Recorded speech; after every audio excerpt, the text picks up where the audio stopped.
a démarré il y a longtemps, à la Bourse du Travail, que j'ai fait vraiment des Canada, après j'ai venu pas loin, ici à la Salle 3000, et après à la Halte du Garnier, bon là les gens disaient, oh oui, non, c'est trop grand, là on voit moins loin. Je suis quand même revenu à l'espace Gerson il n'y a pas longtemps, là on peut voir, on peut même le toucher, là, et ça, il y a 300 personnes. C'est cool de venir présenter son premier film. Je suis pas venu tout seul, je suis venu avec des gens qui m'ont aidé à construire ce film.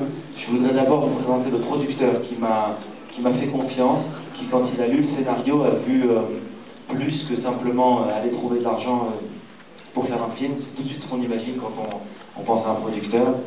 Mais bizarrement, c'est pas ce qu'il y a de plus difficile, j'ai remarqué, quand on veut réaliser un film. Trouver un producteur, c'est trouver quelqu'un qui vous accompagne, qui vous dit « Ok, je sais ce que tu veux faire, mais ne le fais pas comme ça. » Au montage, c'est quelqu'un qui vous dit « Je sais que c'est drôle, mais enlève, c'est trop. » Et au montage, quelqu'un qui vous dit « C'était émouvant, vas-y, lâche-toi, fais pleurer aussi, tu peux faire ça, tu l'as en toi. » C'est quelqu'un qui vous accompagne, et avec une grande expérience qu'il a. Il y a quelques mois, il nous a offert du rêve avec La Môme, un film qui a eu les Oscars. Il est avec nous ce soir. Alain Goldman qui a produit mon film. Et je voudrais l'appeler ici. Alain Goldman.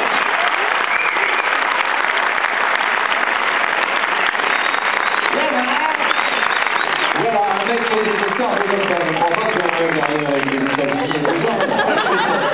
Avec Alain, je suis les Oscars ils sont à la maison. Et voilà, obligé de réaliser. Il y a un acteur que j'ai découvert, et je suis sûr que vous allez le découvrir dans ce film. Moi, je l'ai découvert sur scène. Il a une puissance comique, il a une invention. Il fait plein de choses avec son visage, je ne sais pas comment il fait. Il joue le directeur marketing de Coco, qui a des slogans totalement bidons. Il a un grand talent, il s'appelle Harry Habitant, je voudrais qu'on l'accueille et qu'on l'applaudisse très fort.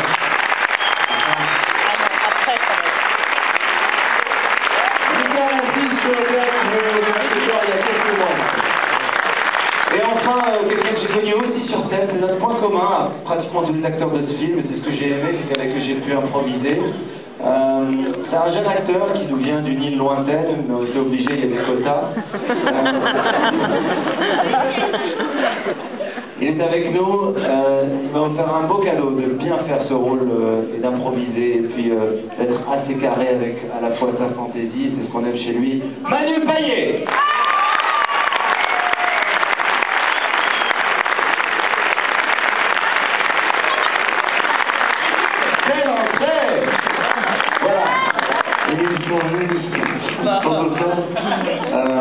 Tu veux me poser une question ou tu veux que j'enchaîne direct dans le parlage? Non, tu peux par exemple nous expliquer comment ça s'est passé puisque c'est ton premier film. Comment tu as géré le fait de réaliser et de jouer en même temps la comédie? C'est une bonne question. Pour Manu Payet. J'ai géré, en fait j'ai été aidé parce qu'au cinéma c'est pas comme quand t'es sur scène, bon t'as beaucoup de gens qui t'aident, t'as des assistants, t'as des techniciens, t'as des producteurs, t'as des gens qui sont vraiment là qui t'épaulent, donc j'ai été assez aidé.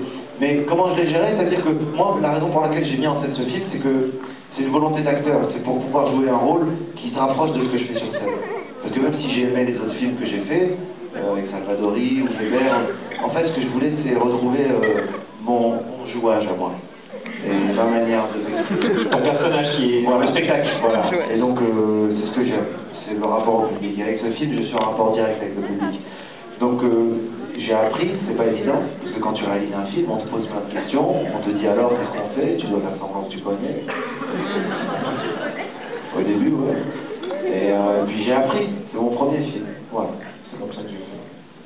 C'est très bien fait. Vous m'entendez bien? On nous entend bien? Oui. Si tu devais justement présenter le personnage de Coco qui est dans ton spectacle, pour ceux qui par exemple n'auraient pas vu, on a peut-être le spectacle. C'est vrai que Coco c'est un flambeur, c'est un mégalo, c'est un frimeur, c'est un mec qui a de l'argent, qui veut en mettre plein la vue, mais c'est un mec qui a un grand cœur, qui se fait retenir par sa famille, par les valeurs. C'est-à-dire que justement en ce moment, avec la période qu'on vit qui est plutôt morose, et à l'heure où les valeurs financières s'écroulent, j'espère que les valeurs, en tout cas de famille, c'est ce que je défends moi, et de fraternité, ne s'écroulent pas. Et c'est ça qui me tient. Moi, c'est ça qui m'a tenu dans ce métier, parce qu'on peut faire les malins, on peut faire rire. Mais à un moment donné, tu peux péter un câble, hein. Tu peux péter un câble. Il m'a décalé, tu vas voir. Mais voilà, dans le film, il y a de ça. Il y a du comique, et il y a de l'émotion, et c'est ce que j'aime au cinéma et au théâtre. Donc si vous voulez pleurer, lâchez-vous. Si vous voulez rire, lâchez-vous. Si vous aimez, dites-le aux amis. Si vous n'aimez pas, ça reste entre vous. Voilà. Et puis j'ai eu des acteurs qui m'ont beaucoup donné. J'ai un souvenir précis avec Manu, je me rappelle. J'étais très fatigué un jour, c'est dur de réaliser un film, et j'avais envie qu'il me fasse quelque chose, j'avais envie que l'énergie elle vienne de lui. Je sais pas si tu te souviens Manu, la caméra elle était dans la petite pièce où tu briefais tes gars pour mettre de l'ambiance. Moi j'étais derrière et je savais plus quoi lui donner comme indication. Je dis Manu, fais-moi un bon truc. Il m'a dit mais quoi? Je sais pas, un bon truc. Et il a fait un truc qui n'était pas écrit, on a fait une prise et elle est dans le film. Alors je vais lui dire merci.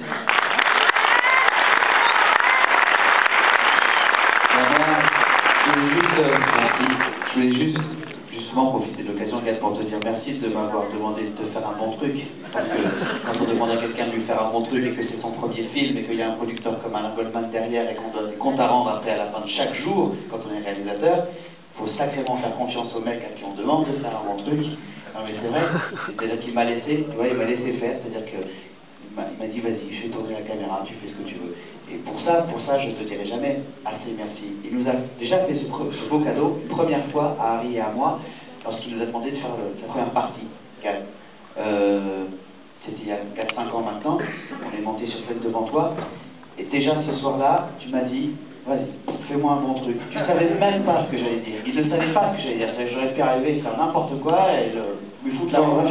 Tu m'as fait confiance, tu m'aurais dit après, mais tu m'as fait confiance. Une deuxième fois encore pour Coco, et vraiment encore du fond du cœur, je te dis merci.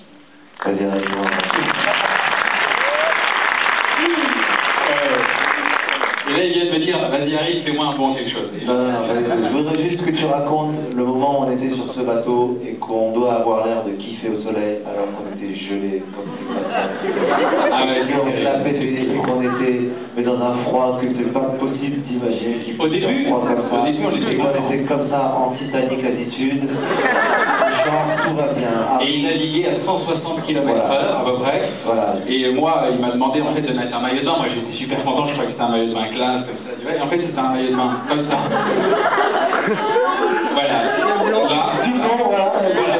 Du blond, mais sauf que c'était ni blond et il faisait moins 1600 degrés. Et donc en fait j'étais content, je me suis mis comme ça et à un moment donné, donc bien entendu il a navigué et il était peut-être 18h. Et là, il fallait bien entendu sourire, puisque c'était c'était une prise de vue aérienne, et on tremblait comme ça de classe. Et je me souviens, je suis rentré dans ce bateau juste après cette prise, et j'ai fait à peu près 43 degrés pendant 6 jours. Voilà.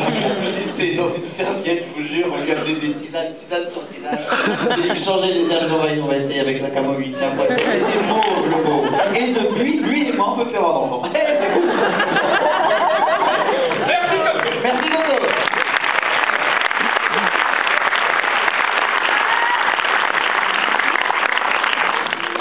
Je crois qu'il a une autre...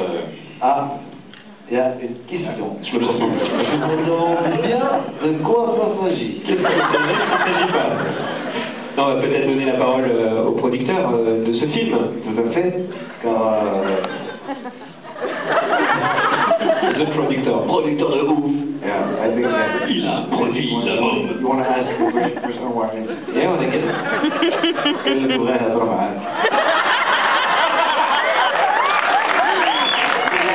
Moi, le jour où il y a eu cette fameuse impro, alors évidemment, il y a un petit gars chez moi qui est chargé tous les soirs de voir les rushs, c'est-à-dire ce qu'on a tourné dans la journée, et de voir si c'est conforme avec le scénario.